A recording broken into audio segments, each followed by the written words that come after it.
My ex-wife paid me to be her husband for 1 year, handed me a check across the same kitchen table where she once handed me divorce papers, 2 kids asleep upstairs who used to call me dad, $50,000 to pretend I still loved her, to play house, to smile at her mother, fix the leaking inn her father left behind, and walk away clean when the year was up. I should have torn that check in half. But then little Wren padded down the stairs in her socks, rubbed her eyes, looked up at me like no time had passed at all, and whispered, "Are you staying this time, Daddy?" And I signed. Here's what neither of us said out loud that night. We didn't divorce because we stopped loving each other. We divorced because of a hotel receipt she found, a secret I was too proud to explain, and a lie her family was all too happy to believe. 1 year, separate rooms, no feelings. That was the deal. But how do you fake a marriage to the one person you never actually stopped wanting? What happens when your own son hands you a drawing of the whole family together and means it? And when the contract finally ends, which one of us breaks the rule first? The pen felt heavier than it should have for something so small. Adeline's hand was shaking when she slid the contract toward me, not because she was nervous about the money, I understood later, but because some part of her was scared I'd actually say yes. 1 year, she said. We move you back into the inn. We act married in front of my mother, my sister, the whole town if we have to. A lawyer comes by every few months to check the boxes. After the year, you take the money, I keep the inn, and you go back to your life. My life. Like I still had one of those. 3 months earlier, my crew had walked off a job site because I couldn't make payroll. 6 months before that, a bank had taken the keys to the only thing I'd ever built that wasn't broken my company. I'd been sleeping on Theo's couch 2 towns over, and the woman across this table was the only person left who still thought I was worth $50,000. I almost laughed. Then I almost cried. Some nights those two feelings sit so close together you can't tell which one is winning. Why me? I said. Not why now. I already knew why now. Her father had been gone 11 weeks, and his will had a clause in it that read more like a love letter than a legal document. To my daughter Adeline, the inn, the land, and everything in it, so long as she is married and living as a family for 1 full year from the date this will is read. Walter Hartwell had never stopped believing his daughter and I belonged on the same side of a door. He just hadn't lived long enough to watch us prove it. Because Camille's already talking to a hotel chain, Adeline said. Because if I lose this inn, I lose the only thing Dad left the kids that isn't a headstone. She stopped, looked at the table, instead of at me. And because you're the only man who'd sign something this insane and not ask for anything back except a paycheck. She wasn't wrong. But she also wasn't telling me the whole truth, and some stubborn, stupid part of me already knew it. I ran my thumb along a groove in the wood, the same scratch I'd put there 4 years ago, dragging a high chair across the table too hard. The same table where, 14 months earlier, she'd slid an entirely different set of papers toward me and asked me to sign those too. Funny how a kitchen can hold every version of you that ever sat in it. I almost handed the check back. I had the whole sentence ready. I'm not for sale, Adeline. Not even to you when the stairs creaked. Wren came down in one sock, the other clutched in her fist, like she'd forgotten what it was for. 5 years old, with her mother's eyes and my mother's stubborn chin. She didn't ask why I was there at 10 o'clock at night. She just walked straight to my chair, put both hands on my knee, and looked up at me like the last 14 months had never happened at all. Are you staying this time, Daddy? I picked up the pen. We didn't shake hands. We never had, not even at our wedding. Adeline just exhaled the kind of breath people let out after holding something too long and folded the contract in half like a receipt from a store she wasn't proud of shopping at. You'll sleep in the room above the kitchen, she said. End of the hall. Separate from mine. We're business partners, Beckett. That's all this is. Quote. Business partners, I repeated, like saying it twice would make it sound less insane. And the kids. She stopped again, hands still flat on the folded paper. Hudson's 8 now. He remembers more than you think he does. We tell him this is a trial. 1. We're trying again. Slowly. No promises. Nothing about money. Nothing about a contract. He carries enough already. I thought about the last time I'd seen my son's face do anything but flinch when I walked into a room. I couldn't remember it. That scared me more than the paperwork did. I moved my whole life into that house, in 4 trash bags and a toolbox, which tells you everything you need to know about what 4 years of marriage and 1 year of failure leaves a man with. The Hartwell Inn sat on the edge of Birch Hollow Lake, like it had grown there, instead of been built. White paint gone the color of old teeth. A porch that sagged on the left side, like it was tired of standing up straight. Walter built half of it with his own hands, 40 years ago. I used to help him patch the roof every spring, back when I was still allowed to call this place part of my life. The smell hit me first when I carried those bags through the door. Wood smoke and lake water and the particular dust that lives in old houses, the kind that smells like every Christmas that ever happened inside them. My chest did something I didn't have a word for. Hudson was sitting on the bottom stair in his pajamas, arms crossed over his knees, watching me the way you watch a stranger who's wandered in out of the storm. "Mom said you're staying here now," he said. Not a question. "For a while," I said. "Why?" I didn't have an answer that was both true and safe for an 8-year-old to carry around in his chest, so I gave him the only one I had. "Because I want to be around, if you'll let me." He looked at me for a long time, longer than any kid should have to look at his own father to decide if he's lying. Then he stood up, said nothing, and went upstairs. His door closed soft, not slammed. Somehow, the soft click hurt worse than a slam would have. Morning came in through a window with no curtain. The cold, blue light lake towns get in late October. I lay on a mattress that smelled like cedar and somebody else's grandmother, listening to a sound I used to fall asleep to every night of my marriage, water dripping somewhere it wasn't supposed to. A pipe in the laundry room, soaking the boards underneath. I found the leak before I found coffee, an old habit my hands still remembered even when the rest of me wanted to forget every other part of working with my hands. By 8, I was on the roof in last October's jacket, pulling soaked shingles off with my bare fingers, looking out over a lake that hadn't changed even though I had. Birch Hollow doesn't really change. That's either the kindest or the cruelest thing about it, depending on the week you're having. My phone buzzed. Theo. Of course, it was Theo. "Tell me you didn't actually sign it," he said. "No hello, because 15 years of friendship means you skip the part where you pretend." "I signed it." "Beck, I know. You're gonna live with your ex-wife and play husband for a year, for a check, in the house where she ended things, with the kids who watched the whole thing fall apart, and you think that's gonna end with you walking away clean?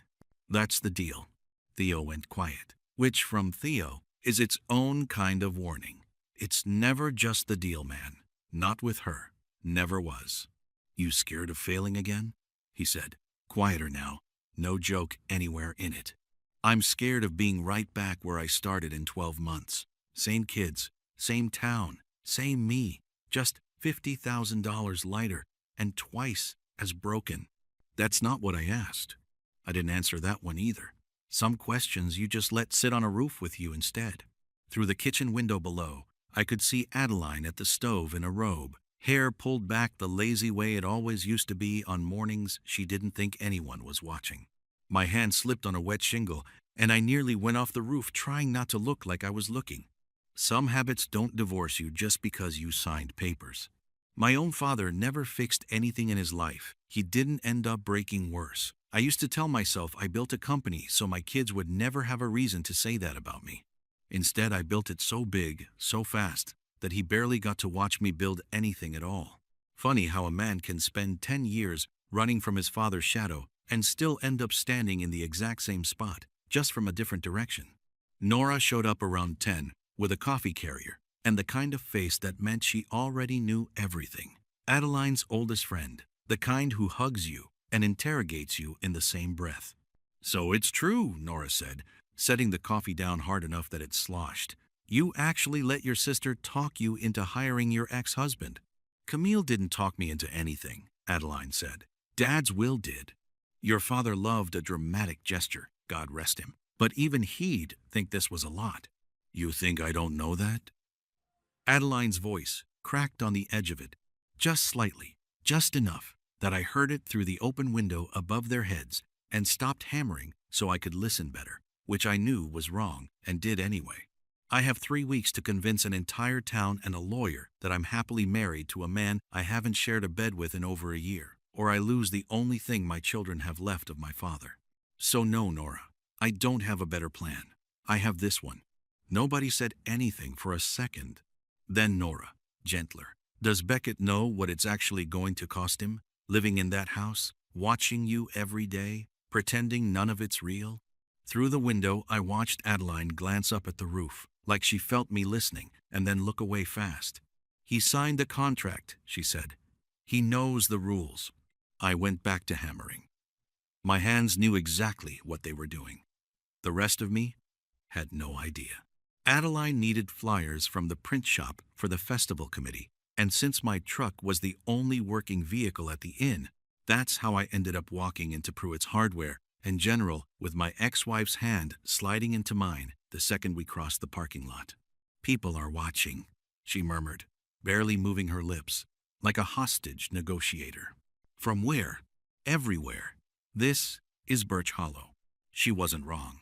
Mrs. Pruitt looked up from the register the second the bell over the door rang, and her whole face did something I can only describe as a slow-motion gasp. Well, will wonders never cease? She came around the counter so fast, I thought she'd leave skid marks. Beckett Calloway, back in town, and back with this one. She grabbed Adeline's free hand like she was checking it was real. I told Doris just last week, those two never should have split in the first place. You can't fake the kind of love you two had at your wedding. I was there. I cried into my husband's good handkerchief. We're just picking up flyers, Mrs. Pruitt, Adeline said, smiling the kind of smile I recognized from 100 fights we used to have right after taking it off. Flyers, sure. Mrs. Pruitt wasn't listening. She was already looking past us toward the door, deciding who to call first. You two coming to Founders Day together? As a family? Wouldn't miss it, I heard myself say. Adeline's hand tightened in mine, not affection, more like a woman gripping a railing on a boat that had just hit a wave. Mrs. Pruitt beamed, handed over the flyers, and mentioned, completely unprompted, that she'd already told 3 separate people the Callaways were back together, like the whole town had been holding its breath for this exact piece of gossip since the divorce went through. Outside in the parking lot, Adeline let go of my hand the second the door swung shut behind us, fast, like it had started to burn. That, she said, is what 3 weeks looks like, everywhere, all the time. I noticed. You're good at it. She wasn't looking at me when she said it, and I couldn't tell if it was a compliment or an accusation. Maybe it was both. Camille came by before lunch, the way she always did, never knocking, letting herself in like the house still owed her something. She had her father's height and her mother's mouth, and she used both like weapons. Well, she said, standing in the kitchen doorway, coat still buttoned, eyes moving from me on a stepladder to Adeline at the counter, like she was doing math she didn't trust. Isn't this cozy? Camille. Adeline's voice went flat and careful, the tone she used on customers who complained about prices at the bakery counter.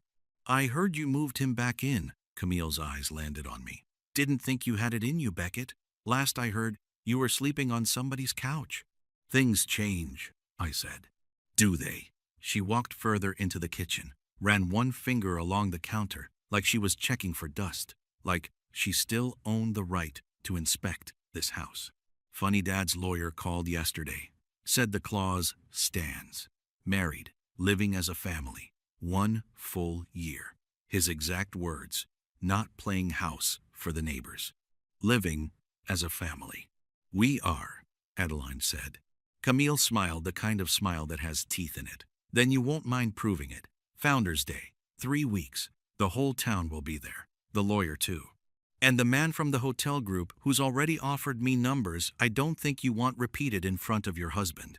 She said the word husband like it tasted wrong in her mouth. If this is real, everyone will see it. If it's not, she let that hang in the kitchen like smoke. I'll see it first. She left the way she'd come. No goodbye. Just the soft click of the door and tires on gravel. Adeline didn't move for a long moment. Then she sat down hard at the kitchen table, the same one, and put both hands over her face. 3 weeks, she said into her palms. I climbed down off the ladder, hammer still in my hand, not knowing what a man's supposed to do with his hands when his ex-wife is falling apart 4 feet away and he isn't allowed to hold her anymore. We'll figure it out, I said, because it was the only true thing I had. She looked up, eyes wet but furious in that specific way. Grief makes people furious. You don't have to fix this, Beckett. You just have to fake it for 3 weeks, and then you're free. The word free landed wrong in that kitchen, like it was the thing we were both supposed to want, and neither of us actually did. That evening I found the porch step that had been sagging since the night I first walked up it. Cracked board, simple fix. The kind of job that used to take me 10 minutes back when fixing things was the only thing in my life I was good at. Hudson came out while I was measuring, sat on the railing, didn't say anything for a long time, just watched. You used to build me a fort, he said eventually, not looking at me, in the backyard, before. I remember, a whole Saturday, that fort. He'd slept in it 3 nights running until his mother made him come inside because of the mosquitoes. Mom kept the wood, it's in the shed. He said it like a fact, not an invitation. But it was an invitation, the kind 8-year-olds give when they're not ready to say the real words yet. I didn't push. I handed him the tape measure and let him hold the end of the board while I cut. And for about 4 minutes, on a sagging porch, with sawdust on both our hands, my son let himself be a kid with his father again. It didn't fix anything, but it cracked something open that had been sealed shut for 14 months, and I'd take that crack over nothing. I drove him to soccer practice the next afternoon because Adeline had a delivery to make for the bakery, and there was nobody else. And for the whole 10 minutes there, he sat with his forehead against the window, saying nothing. I didn't push. When we pulled in, he grabbed his bag, paused with his hand on the door, and said, without looking at me, "You don't have to watch the whole practice," which was as close as an 8-year-old gets to saying, "Please, don't leave." I watched the whole practice, stood at the fence with my hands in my pockets like I belonged there, and every time he scored he looked over at me for half a second before he could stop himself, just to check. I'd seen it. I'd seen it. I'd never stopped seeing it. Not for one single day of the 14 months I wasn't allowed to stand at that fence. Later, after the kids were down, I found a piece of paper folded under my door. Wren's handwriting more like Wren's pictures, since she couldn't really write yet, 4 stick figures holding hands in front of a square house. The sun drawn too big in the corner, the way kids always draw it. Underneath, in handwriting that was definitely not a 5-year-old's, Adeline had written, "She drew this for you tonight. Wanted you to have it before she forgot." I sat on the edge of that cedar-smelling mattress, holding a 5-year-old's crayon drawing, like it was the deed to the only thing that had ever really mattered. And I understood, for the first time since I'd signed that contract, exactly how much trouble I was actually in. It wasn't the inn I was scared of losing anymore. I heard her that night through the wall, reading Wren the same bedtime story. I used to read the one about the bear who couldn't find his way home until he stopped looking so hard. I used to do the voices. I stood in that hallway like a thief, listening to my own daughter laugh at a joke I'd written into that story 4 years ago, and I didn't go in, because going in wasn't part of the deal, and some lines I still knew not to cross even when nobody was watching to make sure I didn't. 2 nights later, helping her carry her father's old files out of the room that used to be my office, she found a folder I'd forgotten still existed, my handwriting on the tab. Receipts, 2023. She didn't open it right away, just held it, looking at it the way you look at a door you spent a long time deciding never to open again. "You kept these," she said. "Habit, tax stuff, mostly." "I found one of these once," she said, still not looking up. "In your truck, a hotel, in Hartford, 2 nights. The same week you told me you were staying late on the Whitfield job." My stomach dropped the way it does on the first hill of something you can't get off of anymore. "Addie, I'm not asking, she said, fast, like she needed to get it out before she lost the nerve. I just want you to know, I still think about it. Every single day. For 14 months. And you never once tried to explain it. Not at the lawyer's office. Not in court. Not once. She looked up at me. You just let me believe whatever I wanted to believe. Why? There were 11 words that would have ended this 14 months ago. 11 words, and I'd had over a year and 100 chances to say them. And every single time, my pride had stood up in my throat like a fist and shut the door before they could get out. Pride had never once protected me from anything. It had only ever cost me the people I couldn't afford to lose. I opened my mouth. The front door banged downstairs. Hudson, home early, calling up that he was starving and could somebody make dinner before practice. The folder went back in the box. The moment went with it. We should go down, Adeline said, voice already smoothed back over like nothing had cracked at all.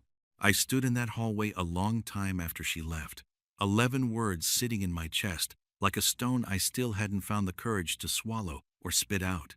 3 weeks. That's what Camille had given us to prove. In front of an entire town, a lawyer, and a man who wanted to turn Walter Hartwell's life's work into a boutique hotel, that the two people who once couldn't sit in the same courtroom without an attorney between them were now a real family. 3 weeks to convince a town I hadn't even told the truth. I lay awake that night listening to the lake move against the dock the way it had every night of my marriage, thinking about 11 words I still hadn't said, and a 5-year-old's drawing folded under my pillow, and a boy who'd handed me a tape measure like it was an apology he wasn't ready to put into actual words yet. I thought I knew exactly what kind of trouble I'd signed up for when I took that check. I had no idea. The weeks stopped feeling like a sentence somewhere around day 9, and that scared me more than anything Camille had said in that kitchen. It happened in small pieces. Wren stopped knocking before she came into rooms where I was. Hudson started leaning his bike against my truck instead of the porch, like he wanted me to be the first thing he saw walking out in the morning. Adeline and I figured out how to pass each other in that narrow upstairs hallway without either of us holding our breath the whole way through. None of it was real, technically. All of it felt real, anyway. There was a night, maybe day 11, when we were both up late at the kitchen table going over the festival committee's order, her foot brushing mine under the table by accident. Neither of us moving away fast enough for it to still count as an accident. She caught herself first, pulled back, cleared her throat, and asked if I thought the bakery should do 200 muffins or 250. I said 250. I was thinking about her foot the whole time. I found the letter on day 13, going through a box of Walter's old mail she'd asked me to haul down from the attic for the lawyer. It wasn't addressed to anyone, just a single page, folded in thirds, her handwriting, dated 3 days after the divorce was finalized. I shouldn't have read it. I read it anyway, because some part of me has never once done the right thing the first time it mattered. It started, I keep thinking I should have asked you about Hartford instead of just believing the worst version of it. It went on for half a page about how angry she still was, how she didn't know how to be angry and curious about the same thing at the same time, how some nights she wanted to call me just to ask, and some nights she wanted to burn every photo we'd ever taken. It ended without a signature. It had never been sent. She'd folded it into thirds and buried it in a box of a dead man's mail, like she couldn't decide whether to keep it or destroy it, so she just made it disappear instead. I sat on the attic floor with that letter for a long time, dust hanging in the light from the one bare bulb, my own handwriting from a different folder, sitting 6 inches away in the same box receipts. Dust. 2023. Like the universe had decided to file our entire marriage in one cardboard coffin and let us find it whenever we were brave enough to look. I didn't tell her I'd found it. I told myself I was waiting for the right moment. The truth is, I was scared there might not be a right moment at all, and I'd rather carry that fear in silence than test it out loud. The fire happened 2 days before the festival. Adeline had promised the committee 250 muffins and a wedding cake's worth of cinnamon rolls, and she'd been baking since 4 that morning. And somewhere around dinner, the old stove's back burner, the one Walter swore he'd replace for a decade and never did, caught a dish towel that had slipped too close to the flame. I smelled it before I saw it, that sharp, acrid smell that doesn't belong in any kitchen, and I came down the stairs, two at a time, to find orange light climbing the curtain above the stove and Adeline, frozen for one terrible half-second, both hands full of flour, eyes wide in a way I'd never seen on her in 4 years of marriage. "Get the kids outside," I said, already moving, already pulling the fire extinguisher off the wall, where Walter had bolted it 20 years ago because he believed in being ready for things nobody wants to be ready for. She didn't argue. She ran for the stairs, screaming both their names in a voice that cracked down the middle, and I sprayed that extinguisher until the curtain stopped being fire and started being a sad black ruin dripping onto a stove that would never bake another muffin again. My hands were shaking so hard afterward, I had to set the extinguisher down twice before I actually managed it. Hudson came down holding Wren's hand, both of them in pajamas, both of them looking at the scorched wall like it might still decide to come for them. Wren was crying before she even understood what had happened. Hudson wasn't crying. Hudson was looking at me the exact way you look at someone after they've done the one thing you needed them to do. Adeline came down last, flour still on her hands, and when she saw the wall, saw the kids safe, saw me standing there soaked in extinguisher chemical and smelling like a campfire gone wrong, she didn't say a word. She just walked straight into me and put her face against my chest and stood there shaking for almost a full minute while I held her the way I used to, before any of this, before contracts and lawyers, and one of us learning how to leave a room without looking back. "I thought," she started, against my shirt. "I know." I couldn't move. For a second, I just couldn't. "I know, Addie. I had you." She pulled back fast, like she'd just remembered the rules, like her own body had broken the contract before her mind caught up to stop it. Wiped her face with the back of one floury hand. "Sorry," she said, "to nobody, to the room, to the burned wall. Sorry, the kids need to go back to bed."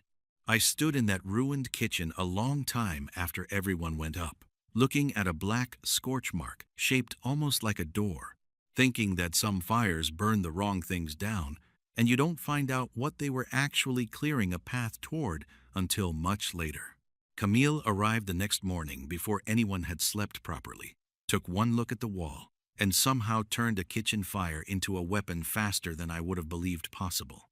"This is exactly my point," she said, standing in the doorway in a coat too nice for a house that had nearly burned down 12 hours earlier. "This place is falling apart. You can't even keep a working kitchen safe. The buyer wants to come early Thursday, before the festival even happens, and frankly, after this, I think that's the responsible thing to let him do." "Thursday," Adeline said, voice gone flat and dangerous in a way I recognized from the very worst fights of our marriage. "That's 2 days from now. That's 2 days you have to prove this is a real home and not a stage set you're renting." Camille's eyes moved to me, to the soot still on the wall. "Make sure he believes it, Beckett, for her sake, if nothing else." She left without looking at the kids, which told me more about Camille than anything she'd said out loud in 3 weeks of trying. Founder's Day came in clear and gold, the whole town spilling out across the green by the lake the way it had every September of my entire life. Adeline's bakery tent went up early. Replacement muffins baked at Nora's kitchen at 5 that morning because there was no way she was letting one kitchen fire cost her the festival. The kids ran off toward the games the second we arrived, and for one strange hour, I stood next to my ex-wife in front of half the town and let myself feel, just for 60 minutes, what it might have been like if none of the last 14 months had ever happened. Mrs. Pruitt found us by the lemonade stand and declared to anyone within 20 feet that the Callaways looked happier than she'd seen them since the wedding. The lawyer was there too, a quiet, gray-haired man named Mr. Osei, who shook my hand and watched us with the careful, unreadable patience of a man paid to notice things other people miss. The hotel buyer stood near the dock in a suit that didn't belong anywhere near a lake, studying the inn across the water, like a man doing math in his head. It was during the dance. The town always closes the night with one slow song on a makeshift stage. Has for 40 years that Adeline turned to me, hand out, the way a wife asks a husband at a town function, the way the whole green full of people expected her to.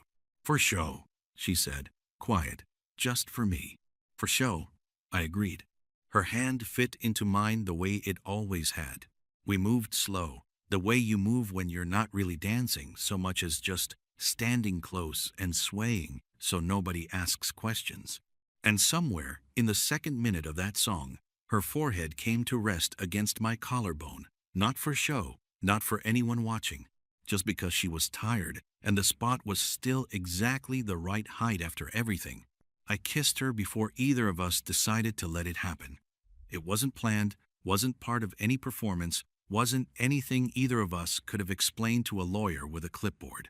It just happened the way the truest things always do, quietly, in the middle of something else, when nobody's pride is standing guard at the door. She pulled back first, this time too, eyes wide, breath caught somewhere between question and confession. That wasn't, she started. I know, I said. It wasn't for show. We didn't say anything else the whole walk back to the truck.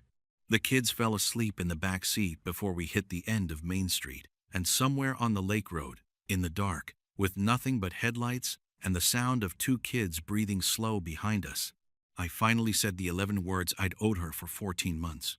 I gave my hotel room to a stranded coworker, slept in my truck instead. She didn't answer right away, so I gave her the rest of it. 2 nights in that truck, so I could save what little I had for Wren's nursery. That's Hartford, Addie. That's the whole secret. I never cheated on you. Not once. Not ever. The headlights caught the edge of the lake, black and glassy and endless, and I watched her hands tighten on nothing in her lap. Watched 14 months of a story she'd told herself start to come apart at the seams. Why didn't you just say that? She finally whispered. At the lawyer's office. In court. Why did you let me believe? Because I was ashamed I was sleeping in a truck, I said. Because admitting I couldn't afford a room felt like admitting I was failing you exactly the way I swore I never would. My pride cost us 4 years, Addie. I knew it then too. I just didn't know how to say it before it was already too late to matter. She cried the rest of the drive home, quiet, the kind of crying that isn't sad so much as 14 months finally finding somewhere to go. I didn't reach for her hand. Some moments you let a person have all the way through on their own, so they know that whatever comes next, they chose it clean. We pulled into the inn's driveway a little after midnight, both kids asleep. Both of us cracked open, in a way neither of us had words for yet. And that's when I saw the second car, already parked by the porch. Lights off. Mister? Osei stepping out of it, with a folder under one arm and an expression that told me the festival, the kiss, and the truth in the truck hadn't bought us nearly as much time as we'd hoped. Mr. and Mrs. Calloway, he said, careful in the porch light. I'm sorry for the hour. But there's been a development with your father's estate, and I'm afraid it can't wait until morning. Mr. Osei sat at our kitchen table at midnight, the burned wall still soot-black behind his head, and laid a single sealed envelope on the wood between us. Your father left 2 documents, he said to Adeline. The will you've already seen, and this.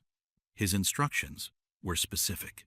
I was only to open it if, and I'm quoting him, my daughter and that stubborn man are still circling each other a year after I'm gone. He almost smiled. Walter had a sense of humor about it. He also had a clause none of us caught the first time. He slid a second page across the table, and Adeline read it, and her face changed in a way I'll never forget for as long as I live. The original clause didn't say married. It said reconciled. The lawyer who'd read the will aloud at the funeral had paraphrased, had said married, living as a family, because that's what reconciliation looked like to him. But Walter's actual word, in his actual handwriting, was reconciled. And reconciliation, Mr. Osei explained gently, isn't something a contract can fake or a lawyer can measure with a clipboard. It either happened or it didn't. So the Adeline started. was never about whether you remarried, he said. It was about whether you found your way back to the truth of each other. Your father didn't want to leave you a building, Adeline. He wanted to leave you a reason to stop lying to yourselves. The kitchen went very quiet. Somewhere upstairs, a floorboard settled. The whole insane arrangement, the check, the separate rooms, the performance for the town, had been built on a single misheard word, and I started laughing, the helpless kind. Until Adeline started too. Until we were both wrecked and laughing and crying at a kitchen table at 1 a.m. over a dead man who'd known us better than we'd ever known ourselves. But it wasn't over. Because Camille still had a buyer, and the buyer was still coming Thursday, and a clause about reconciliation meant nothing if the woman holding the other half of the family decided to contest it. She came Thursday morning with a man in the Lake Wrong suit and a lawyer of her own, and that's when my son did the thing I'll be telling people about until I'm an old man. Mr. Osei had said the estate might require testimony, someone outside the marriage to speak to whether the family was real. Camille's lawyer assumed that meant neighbors, the town, gossip. Nobody assumed it meant Hudson. But Hudson had been listening at the top of the stairs, the way 8-year-olds always are. And Hudson walked down in his soccer jersey, planted himself in the middle of that kitchen full of suits, and said the words none of us had coached and none of us could have written. My dad sleeps in the room over the kitchen, he said, looking right at Camille. He thinks I don't know it's because of a deal. I know. I'm not a baby. He swallowed. But he came home. He fixed my fort. He watches my whole practice even when I tell him he doesn't have to. He held my mom when the kitchen caught fire, and he didn't leave, and he didn't yell, and he didn't go. His chin did the stubborn thing it got from my mother. You can sell the building if you want, but you can't sell us. We're already a family. We were the whole time. The deal was just the thing that made everybody finally notice. You could have heard the lake through the walls. Camille looked at her nephew for a long moment, and something in her face, the thing she'd been holding shut since her father died, the grief she'd turned into spreadsheets and buyers, because spreadsheets don't make you cry, at funerals, just gave way. She'd lost her father, too. She'd been so busy making sure nobody could take anything from her that she'd forgotten she still had people who wanted to give her something if she'd only stopped selling long enough to receive it. She told the man in the suit the inn wasn't for sale. She said it quietly, but she said it in front of everyone. And that's the kind of thing you can't take back in a small town, which I think was the point. Then she crouched down to Hudson's level, and whatever she whispered to him made him hug her, and made her cry the way people cry when they've been refusing to for almost a year. The buyer left. The lawyers left. Mr. Osei shook my hand at the door and said, Walter would be unbearable about this. He'd never let either of you forget he was right. And then he left too, and it was just us, the 4 of us, and a burned wall and a kitchen full of morning light. We didn't get married again right away. That part matters, so I want to be clear about it. We didn't fall into it like falling is easy. We did it slow, the way you rebuild something you already broke once and refuse to break the same way twice. I moved out of the room over the kitchen, and then I moved out of the inn entirely for 2 months, got a small place in town, and courted my own ex-wife like a teenager, because we both decided that whatever came next, it would not be built on a contract or a clause or a misheard word. It would be built on a choice, made clean, by 2 people who finally had nothing left to hide from each other. I took the $50,000 and I gave it back. I want that on the record too. I tore the check in half at that same kitchen table, 14 months late, and Adeline watched me do it and said, You should have done that the first night. And I said, I know. I wasn't ready to be worth more than a paycheck yet. And she took my face in both hands and said, You always were, you idiot. That was never the part I was confused about. We got married the following autumn, at the inn, on the green by the lake where I'd kissed her by accident a year before. Nora cried. Theo gave a speech that started as a roast and ended with him wiping his eyes on his sleeve in front of the whole town. Camille walked Adeline down because their father couldn't, and the two sisters held onto each other the whole way, like they were each making sure the other one didn't disappear. Hudson stood next to me as my best man, 8 going on 9. In a tie, he'd insisted on tying himself, even though it came out crooked. I never fixed it. Some crooked things you leave exactly as they are, because the crookedness is the part that's real. And Ren was the flower girl. And halfway down the aisle, she stopped, ran back, grabbed my hand, and dragged me the rest of the way to the front herself. Because in her 5-year-old understanding of the world, you do not walk a daddy to a wedding, you escort him, in case he gets any ideas about leaving again. He's staying this time, baby. I promise you, he's staying.